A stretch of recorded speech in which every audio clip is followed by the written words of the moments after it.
यहां इस भव्य आयोजन पर मौजूद सभी अतिथिगण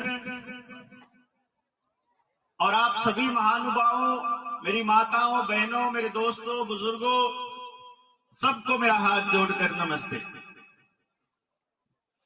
बाप जी के आशीर्वाद से मैं अपनी बात शुरू करता हूं। इको थोड़ा कम कर दो आप इसका। देखिए, मुद्दा इतना बड़ा है और टाइम इतना कम है कि पूरी बात कह पाना एक ही दिन में संभव ही नहीं। आपने स्कूल में देखा होगा, मास्टर जी 40 मिनट की एक पीरियड लेते हैं। वो ये सोचते हैं भाई 40 मिनट के बाद बच्चों को समझ में नहीं आता, तो मैं कोशिश करूंगा कि थोड़ा जल्दी अपनी बात को खत्म करूं। आपको जब लगे कि बोर हो गए हो, हाथ खड़ा करके बोल देना कि बहुत हो गया, बोर नहीं सुना जाता, है ना। इको ज्यादा आ रहा है, इको बिल्कुल ना हो, ज्यादा बढ़िया रहेगा। तो अभी भी है।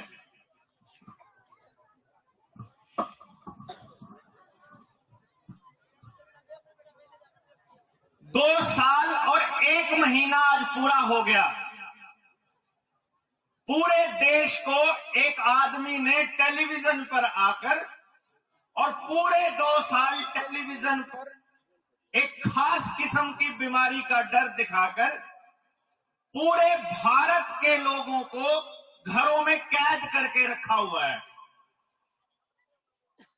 मुझे तो आज दिन में बात करी तब पता चला कि इस जिले में, इस ठंडी बेरी के इलाके में जितने भी लोग यहां बैठे हैं और जितना एरिया में रहते हैं, एक भी आदमी ने टीका नहीं लगवाया। इस बात को सुनकर मुझे बहुत खुशी हुई। आप सभी के लिए जोरदार तालियां एक बार हो जाए।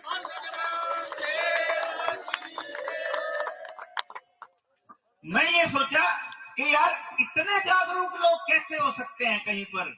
हम तो सोचते थे कि यार वहां पे हम बैठे हैं चंडीगढ़ में तो हम लोगों को ज्यादा पता है। यहां आके आज दिन में पूरा दिन बात करी तो पता चला 170 साल पहले बाप जी अपनी कलम से आज का दौर लिख के चले गए और बताते हैं कि वो देवता इन स्कूलों में पढ़े लिखे नहीं थे, इन स्कूलों में नहीं पढ़े थे, वो कुदरत ने पढ़ाए थे। उनको परमात्मा ने ज्ञान दिया कि कौन आदमी है जो चाहता है इस दुनिया की हर चीज के ऊपर उनका राज हो। कौन है वो लोग जो ये चाहते हैं कि चाहे दुनिया जिए या मरे, चाहे आपके बच्चे किसी तरह से विकलांग हो, बीमार हो, उनका एजेंडा पास होना चाहिए।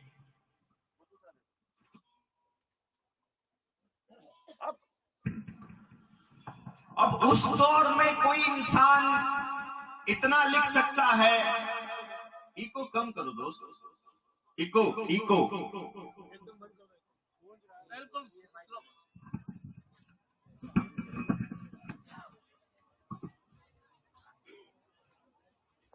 अब मैं ये समझता हूं कि उस टाइम में उनको किसने बताया होगा। और अगर सोचिए कि अगर किसी इंसान ने 170 साल पहले आज के हालात लिख दिए थे तो ये षड्यंत्र कितना पुराना होगा। हम जैसे लोगों ने क्या किया, मुझे लगता है बस इतना सा काम किया कि मुखर होकर बोले। अगर हम बोले नहीं होते तो आज आपके बीच नहीं खड़े होते और पता नहीं चलता कि इतना सारा समूह कि हजारों हजार लाखों लाख लोग ऐसे हैं इस टाइम भी धरती पर मौजूद जिन्होंने अभी तक इनके एजेंडे के आगे सरेंडर नहीं किया है, अभी आत्मसमर्पण नहीं किया है। आज भी वो कहते हैं कि वो अगर आ जाएंगे ना फालतू बकवास करने तो अपने तीर और भाले लेके पहुंच जाएंगे हम लोग इस तरह से लड़ाई लड़ने के लिए। तो मैं ये सोच रहा था कि बहुत जरूरी है आप लोगों को ये पता चलना कि आप लोग हैं वो धरती पर उस परमात्मा के दूत जो हमारी संस्कृति को बचाने के लिए आगे आ रहे हैं। आप लोग हैं वो जिनके सहारे आज इतनी हिम्मत आ गई है कि कल को अगर नरेंद्र मोदी की गर्दन पर पैर रखना पड़े तो हम लोग पीछे नहीं हटेंगे वहां जाने से।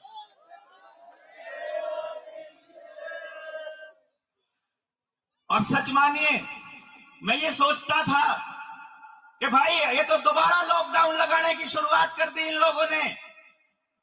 कह रहे हैं कि बूस्टर लेना पड़ेगा अब इनका। ये कह रहे हैं कि अब आपके बच्चे स्कूल में नहीं जा पाएंगे, ऑफलाइन क्लास लगानी है। और हम लोग इनसे ये पूछ रहे थे कि जो 2 साल में तुमने दुकानें बंद करके और सारे काम धंधे चौपट करके जो एक एक आदमी का नुकसान किया है, उसकी भरपाई कौन करेगा? अब सोचा कि जाके प्रधानमंत्री से पूछेंगे कि बता, उन वैश्विक जो महाजन बैठे हैं वहां धरती के उस पार, जो समंदरों के उस पार, उन महाजनों के एजेंडे को चलाते हुए तुम इन दवाई कंपनियों के इस माफिया के एजेंट बनकर अपने ही देश की जनता के दुश्मन क्यों बने हुए हो? मैं सोचा कि अगर ये जाके सवाल पूछूंगा तो मेरे साथ में कितने लोग होंगे मेरे हरियाणा से। क्योंकि मेरी माताओं, मेरी बहनों, मेरे दोस्तों, आपको एक बात बताऊं, मैं इस देश का जितना भी तबका पढ़ा लिखा बोलता है अपने आप को, जितना भी तबका पैसे वाला बोलता है अपने आप को, 1 नंबर का बुज़दिल और नालायक है इस टाइम धरती पर। बोलिए श्री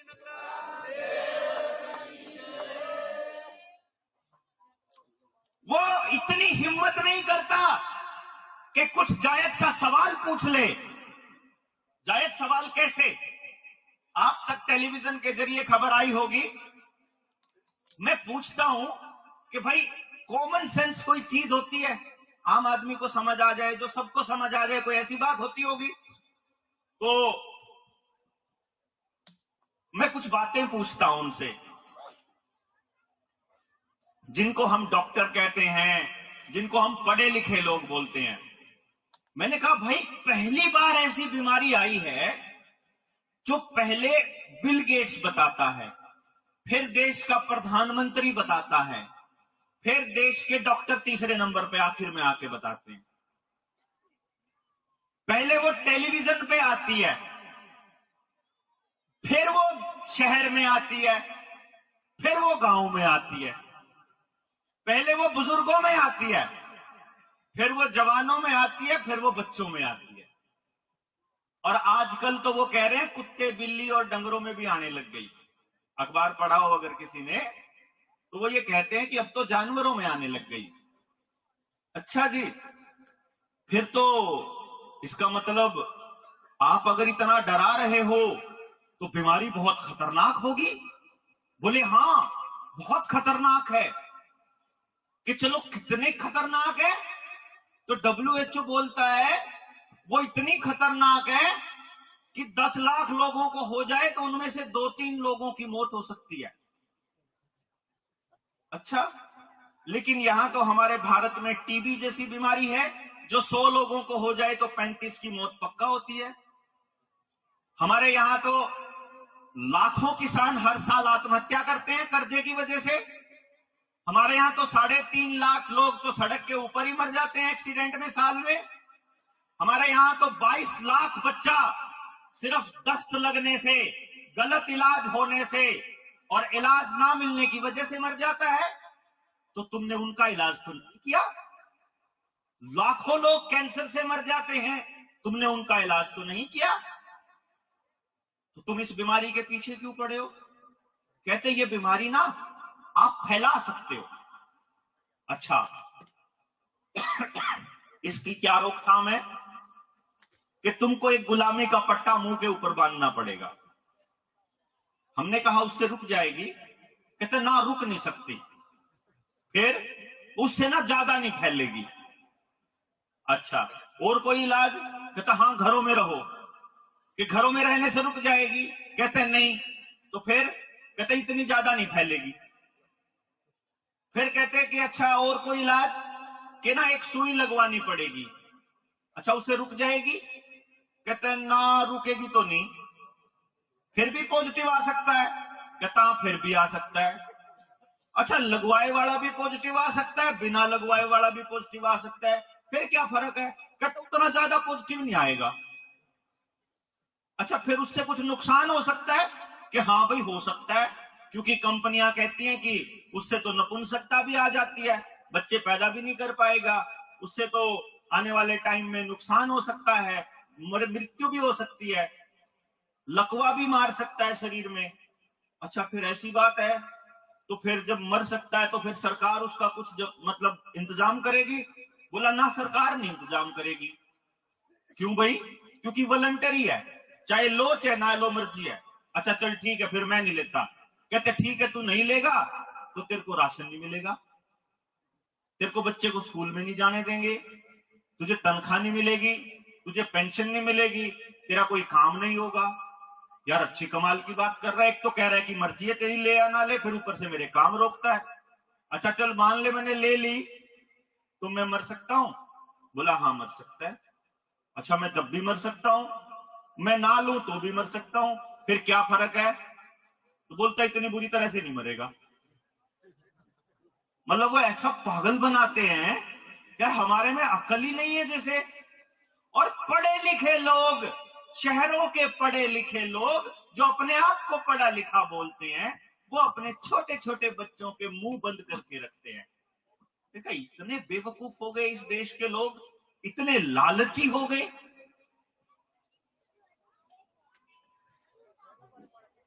क्योंकि जब मैं इसके बैकग्राउंड में गया, जब इसकी सच्चाई पता करने के लिए मैं घर से निकला, तो एक चीज सामने आई, सबसे ज्यादा पढ़े लिखे सबसे डरपोक, सबसे ज्यादा नौकरी करने वाले और पढ़े लिखे सबसे ज्यादा लालची, बड़े जमीनों वाले सबसे निकम्मे, समाज के लिए उठने की हिम्मत नहीं करते, एक दूसरे के लिए उठने की हिम्मत नहीं करते।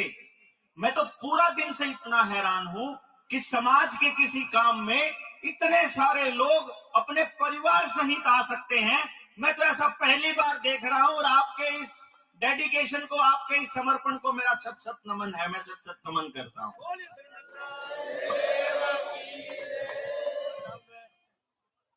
झाड़ोली से सगन भाई है कोई? झाड़ोली से ऑन कर लो इसको। झाड़ोली से कोई सगन भाई?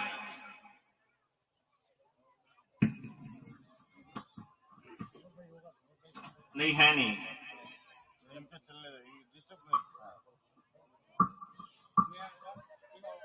अब आपको यह समझना होगा, देखिए एक सिंपल सी बात बताइए, रणबीर एक बार बताना भाई सबको, एक बार दिखाना एक बार सबको, मुझे एक बार ये बता दीजिए, एक बार जोर से आप मुझे बोल के बताइए कि जो 2 साल से बीमारी चल रही है वो असली है कि नकली है? मोदी जो आपके लिए कर रहा है वो सही है कि गलत है? गलत है तो एक बार हाथ खड़ा करके बताइए। एक एक आदमी यहां सभा में बैठा हुआ, अगर पूरी दुनिया में कहीं कोई देख रहा हो तो देख लो, एक एक आदमी बता रहा है, इन लोगों को मालूम है कि आपके साथ धोखा हो रहा है, इस पूरे देश के साथ धोखा हो रहा है। देख के बताइए एक बार कि धोखा हो रहा है।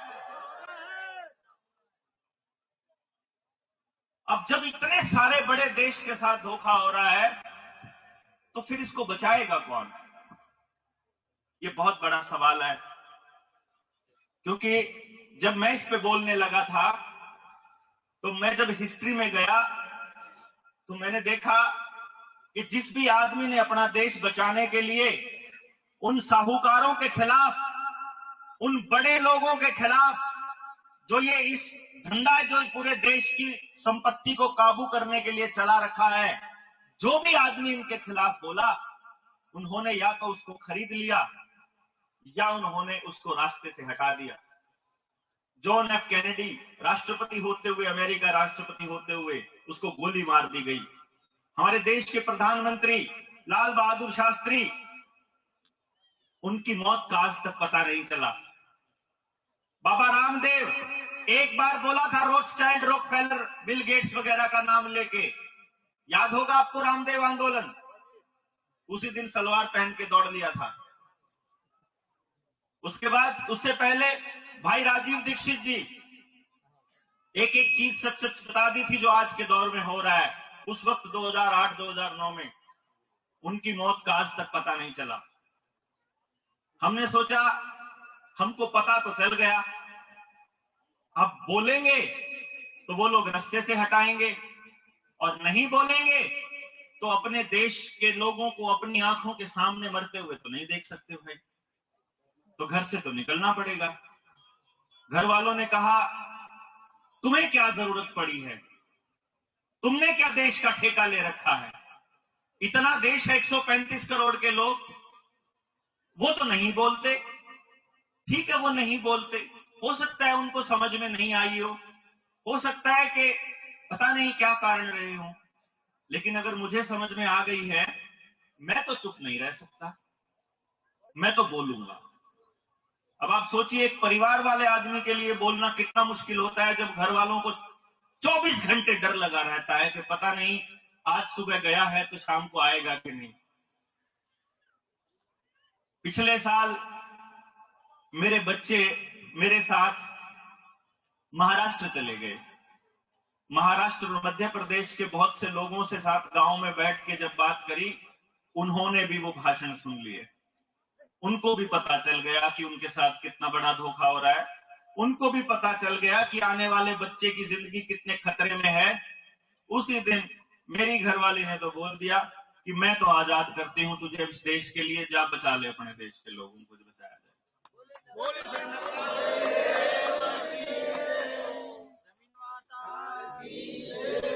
अब निकल पड़े, और उस वक्त ऐसा लगता था कि पता नहीं लोगों को समझ आएगा कि नहीं आएगा। इतनी बड़ी बात है, इतना बड़ा खेल है, इतना बड़ा षड्यंत्र है, लेकिन हम बोलते रहे बोलते रहे बोलते रहे, और फिर वो 3 तारीख वाला वाकया हो गया। उसने तो पूरे देश में अलग जगह दी। वही वाकया है कि आप लोगों को मेरे नाम के बारे में पता चला, और आज जब मैं आया तो मुझे पता चला कि लाखों लाखों लोग हैं जो इस षड्यंत्र के बारे में जानते हैं एक एक चीज,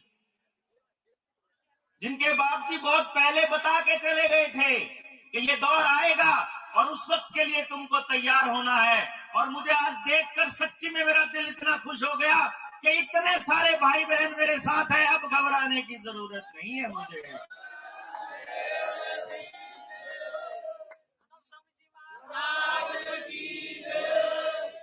अब मुझे कोई चिंता नहीं, अब मुझे यकीन हो गया। पहले मैं डरता था यार 200, 400, 500 आदमी दिल्ली में आ जाएंगे क्या जब हम उससे सवाल पूछने चलेंगे।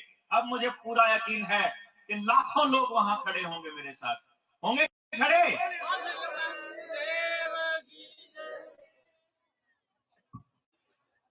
अब आपको 2-3 चीजें बताते हैं कि ये हो क्या रहा है। देखिए,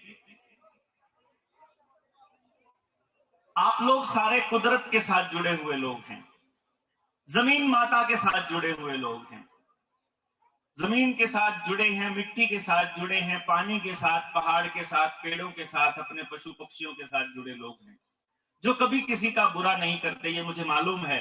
जो आदमी जमीन से जुड़ जाएगा, जो आदमी अपनी धरती से जुड़ जाएगा, मिट्टी से जुड़ जाएगा, वो किसी का नुकसान नहीं करेगा। तो जिस आदमी के अंदर में छल नहीं है, उसको छल की भाषा नहीं समझ में आती, उसको कपट की भाषा नहीं आती है। उसे लगता है पूरी दुनिया इतनी ईमानदार होगी। कोई आदमी आके बड़ी अच्छी अच्छी बातें बताएगा तो आपको लगेगा ये बड़ा अच्छा आदमी है, और वो आप ही के बीच के लालची आदमी को पकड़ेंगे और आपको ऐसे हालात पर लाकर छोड़ेंगे कि एक दिन आपकी सारी चीजें उन लोगों के ऊपर निर्भर हो जाएं। कैसे? उन्होंने हमारे वहां क्या किया मैं वो बता देता हूं। आपके यहां नहीं है ये खेल, लेकिन उन्होंने हमारे वहां क्या किया। हमारे तालाब होते थे, पूरा गांव अपने भैंसों को, अपने पशुधन को वहां पानी पिलाता था। गांव के बाहर जंगल होते थे, जैसे आपके यहां है। सारे के सारे गांव के लोग बाहर जंगलों में जाते थे घूमने के लिए सुबह सुबह, शौचालय के लिए। घर में नहीं थे किसी के, क्योंकि इसको अशुभ माना जाता था। हमारे बुजुर्ग इसको अच्छा नहीं मानते थे, घर के अंदर नहीं होना चाहिए शौचालय। लेकिन इन लोगों ने क्या किया, इन लोगों ने सबसे पहले गांव के बाहर की जमीन वो जो जंगल थे वो कटवाए। वहां पर किसी के शुगर मिल लगा दिया, किसी के पावर हाउस लगा दिया, किसी के कोई स्कूल प्रोजेक्ट, कोई कॉलेज खोल दिया। पहले जंगल काट दिए। अब जंगल काट दिए तो आपकी गाय भैंसे बाहर चरने के लिए नहीं जा सकती, आपके पास बाहर घूमने के लिए जगह नहीं बची।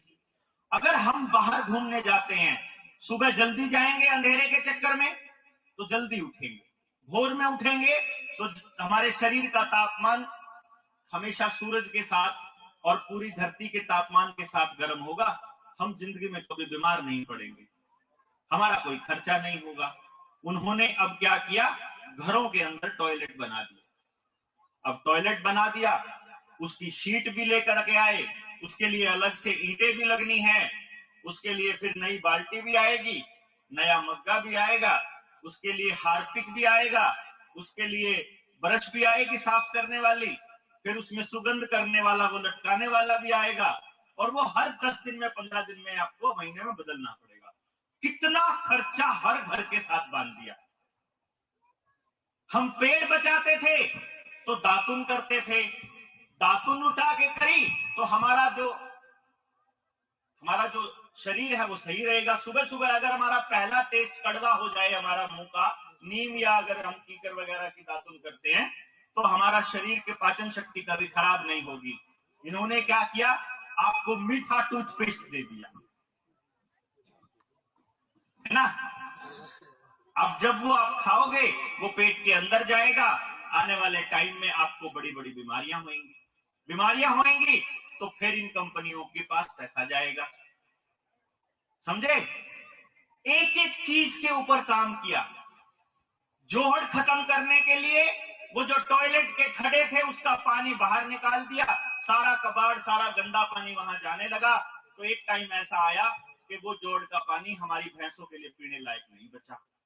आज मैं अगर बताऊं आपको, पानी के लिए म्युनिसिपालिटी के ऊपर निर्भर रहना पड़ता है। अगर उधर से वो बटन नहीं दबाएंगे तो पानी नहीं आता है। हमारे नलके होते थे, कुएं होते थे, जोहड़ होते थे, कुछ नहीं बचा। वो पानी देंगे। हम लोग लकड़ी गोसे से जला लिया करते थे, अपना ईंधन होता था। उन्होंने हमको गैस दे दी। उस गैस में जब रोटी पकाने लगे, वो सारी उस गैस से पकी हुई रोटी एसिडिटी करने लगी। आप देखोगे, आप सारे इतने हेल्दी लोग रहते हैं, हम सारे वहां ढोलकी जैसा पेट लेके घूमते हैं, सब बीमार हुए पड़े हैं। मैं तो फिर भी ठीक हूं उनमें, लेकिन वहां सबका यही हाल है। किसी को ब्लड प्रेशर, किसी को शुगर, किसी को कैंसर, किसी को कुछ, जिंदगी भर के लिए दवाइयां खा रहे हैं। क्यों? क्योंकि घरों से उन लोगों ने हमारी संस्कृति को काट दिया हमसे। और क्या लेकर के आए? बाजारवाद, बाजार लेकर के आए। उन्होंने टेलीविजन के ऊपर करवा चौथ मनाना सिखाया, टेलीविजन के ऊपर रामलीला मनानी सिखाई, टेलीविजन के ऊपर इन्होंने रक्षाबंधन सिखाया। हर चीज को बाजार के साथ जोड़ दिया। आपके बच्चे स्कूल में पढ़ेंगे तो शहर में पढ़ेंगे, उसके बच्चे के लिए ड्रेस आएगी तो शहर से आएगी, बैग आएगा तो शहर से आएगा, किताबें आएंगी तो शहर से आएंगी, स्कूल में ट्यूशन पे पढ़ेगा तो शहर पढ़ेगा, खेलने का सामान शहर से आएगा, गाड़ी बाइक मोटरसाइकिल रिपेयरिंग सब कुछ शहर से आएगा।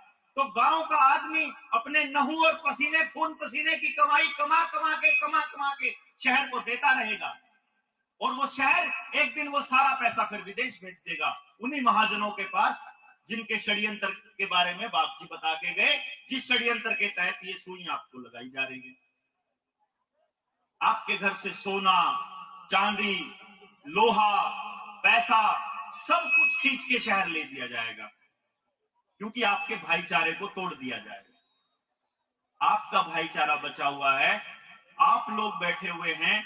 मुझे ये देख के सुकून आया कि अब मैं आपका एग्जाम्पल दे के पूरे देश को बता सकता हूं कि देखो वो लोग रह रहे हैं और इतनी खुशी खुशी एक दूसरे के साथ रह रहे हैं कि पूरी रात में एक दूसरे के साथ बिना लड़े गुजार सकते हैं। कितनी शानदार बात है इस देश की, इस भारत की तस्वीर को दिखा रहे हैं आपका एरिया आपका। तो उन लोगों को कौन समझाए जिनके पास किसी की शादी में जाने के लिए 5 मिनट से 10 मिनट से ज्यादा का समय भी नहीं होता हमारे पास। तो आप लोग बड़े खुशकिस्मत लोग हैं। मैं आपसे एक चीज की गुजारिश करूंगा कि इस सभ्यता को टूटने मत देना।